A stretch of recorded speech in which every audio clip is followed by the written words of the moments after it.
death was blunt force trauma. So his age was estimated between 3 and 7 years old, and they weren't 100% sure because of how emaciated his body was when they found it.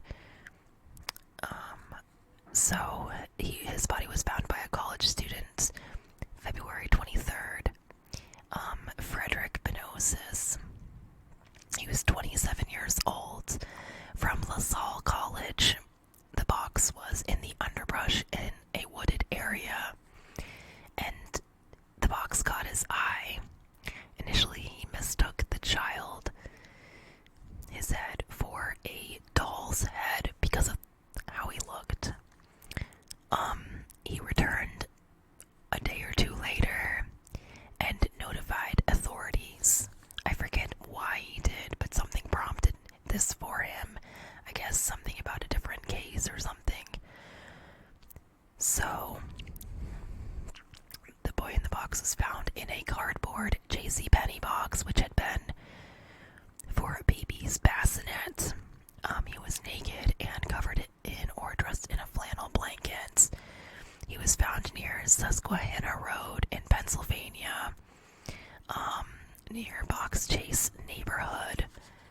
So, the child weighed 30 pounds and he was 3 feet and 3 inches. Again, he possessed the body of a 2-year-old. I can't remember if I said that.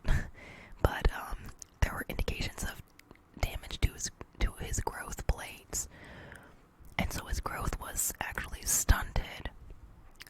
Ribs were showing through his skin. He had an eye infection. Medical examiner mentioned he could have been drowned because of his pruny skin, and his flyer was given with every gas bill in the city. So, he, again, like I mentioned, he was malnourished. The first officer to the scene described it as something you don't forget.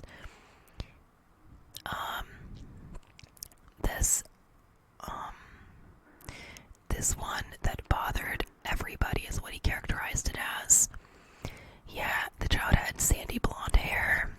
It was trimmed very close to the scalp. His hair was in clumps in the box found on his body. As though the killer maybe was trying to disguise who he was, but I don't really think so. His body was pruny, like I mentioned, like he'd been submerged in water. There were observable scars on his ankle, foot, and groin. A man's corduroy cap was discovered close by to where his body was found. The hat was traced to a local store. Its owner recognized a strap on the cap and remembered the store owner, and remembered the man who bought it entered the store by himself, though this man was never located. So, the medical examiner believed hair cut on the boy had been rushed and haphazard, with 4 distinct bruises on his forehead. Indications of what authorities speculated, that the death could have been an accident, basically. That there was a cerebral hemorrhage, indications of a cerebral hemorrhage, maybe while cutting his hair. But a PA Barber came forward saying he had cut the boy's hair. A week prior to that, he and a brother came to a shop and left in one piece. He also claimed the kids lived in Strawberry Mansion neighborhood by Fairmont Park, though these details went nowhere. Okay, so flyers were placed all over, but the boy's identity remained a mystery for many years. So there were a few things.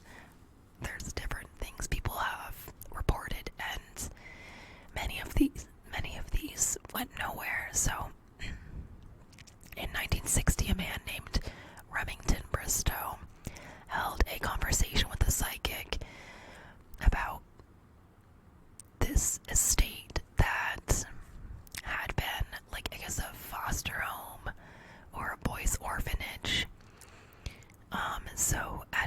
estate sale, Bristow came across a bassinet like the ones sold at JCPenney, and some blankets that were very similar to those that had been found with the dead child.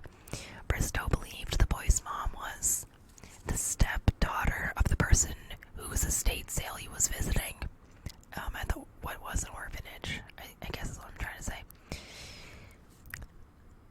That she gave birth to him outside of marriage. However, police believe he is police believe this was a dead end. Alright. Let me see here. And then also in 1961, the Dudley family was brought into this. So Mr. Dudley, Kenneth Dudley, and then his wife was Irina. Mr. Dudley was a carnival worker. He and his wife had 10 kids, and one of the kids, Carol Ann, died at 7 years old as a result of neglect, exposure, malnutrition, and they wrapped her in a blanket, and her body was found in a wooded location in Virginia. Though this ended up being completely unrelated, they thought maybe he had been disguised as a girl, but that wasn't the case, and it was not her. I believe that's what it was. They thought maybe this was connected, but it was not. Either way. Okay.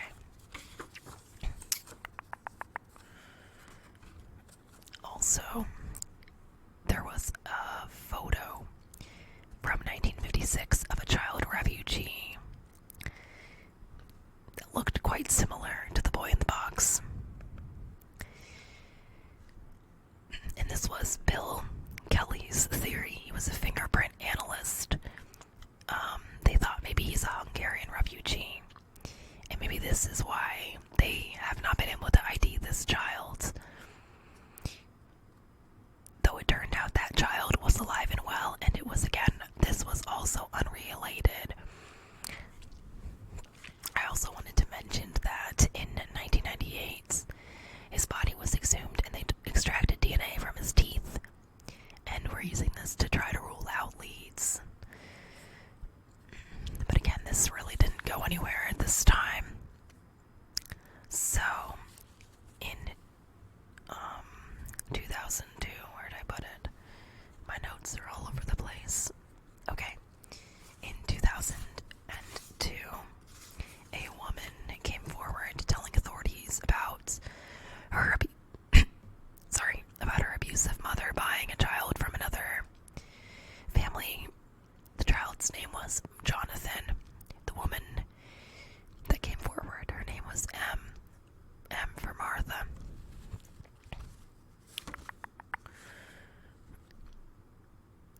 That he was sexually and physically abused by her mother, and they believed that Martha believed that he had been purchased in 1954 in her theory.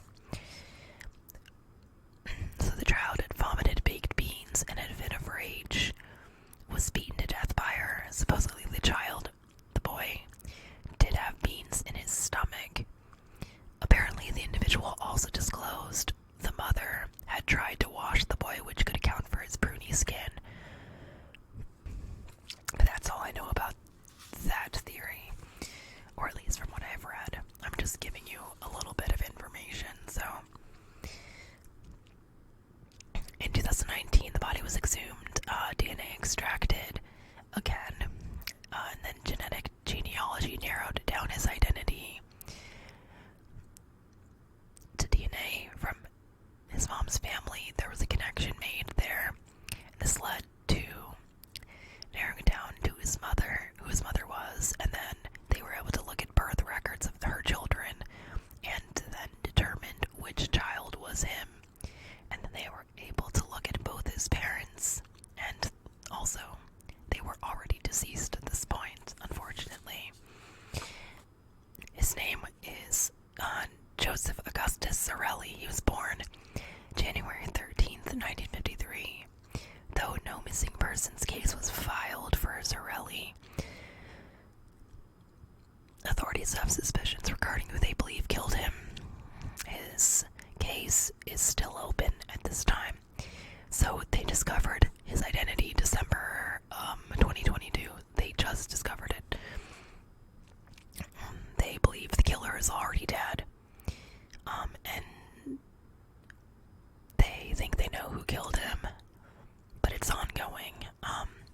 So I'm gonna read a quote or two from the police commissioner Outlaw. In his very short life, it was apparent that this child experienced horrors that no one should ever be subjected to. When people think about the boy in the box, a profound sadness is felt, not just because the child was murdered, but because his entire identity and his rightful claim to his own existence was taken away. That about sums it up for me. So I hope you found this interesting.